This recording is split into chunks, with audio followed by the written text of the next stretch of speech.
where at least 56 civilians have been reported dead and nearly 600 have been wounded amid clashes in Sudan.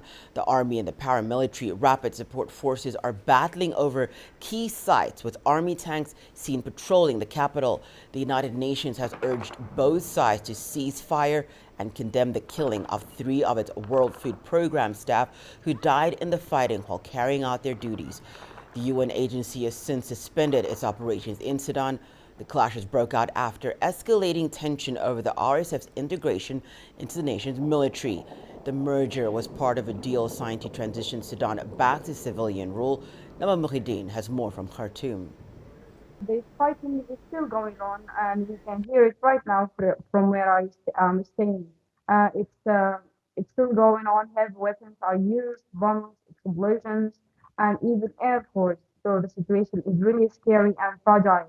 Actually, it's very difficult, Hannah, to protect yourself. Like me myself, right now, I'm trying to get out of like the fire by moving from the windows, by lying on ground, by not lighting anything. The power is already shut down, and the small power that we have, like batteries and this stuff, we are using it wisely, and we are making the place dark, so we will not be targeted by air force. Uh, Other civilians also are doing the same procedures, like they are lying on the ground, they are moving themselves from windows, from doors, and of course, they are not going on the street. Everybody who tried to go out and to reunite with his family or her family, they are whether they are in casualties list or in dead list. So the situation is really scary and really chaotic and uncertain, definitely. Well, let's cross over to Musab Ibrahim, who's in Khartoum now for the latest. Hi there, Musab. How has Sunday been like in Khartoum? And are there signs from what you're seeing of the hostilities between Sudan's army and the RSF de-escalating? Yes, thank you for having me. Yes, the clash still continuously from yesterday until right now. Still, both army and RS are fighting in the streets, in the town, between cities, around the citizens. The clashes, there's a lot of dead bodies from the armies in the street.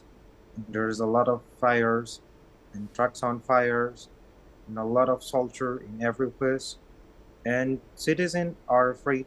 People are staying in their houses, staying under their beds, far away from windows, and very frightened.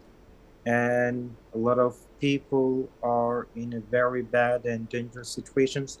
A lot of people get injured. The bullets came inside their houses, and the bombs too. A lot of citizens, they lost their lives accidentally where they stay in their house, according to the mass fighting clashes between the military and the RSF. And the fighting is still continuously in the four direction in Khartoum, in many states of Sudan. Musab, Everyone claim and everyone accuse other. Musab, I wanted to ask you what your personal experience has been like. You're right at the epicenter of where these clashes are taking place right now. Well, I was staying in my house and there was a clash next to my door, and a lot of people they fight first from the military. And there's the deaths from the military was being founded in the street, and we're very so upset and we're very frightened from this kind of situations that we saw this morning, and this is a great loss for everyone.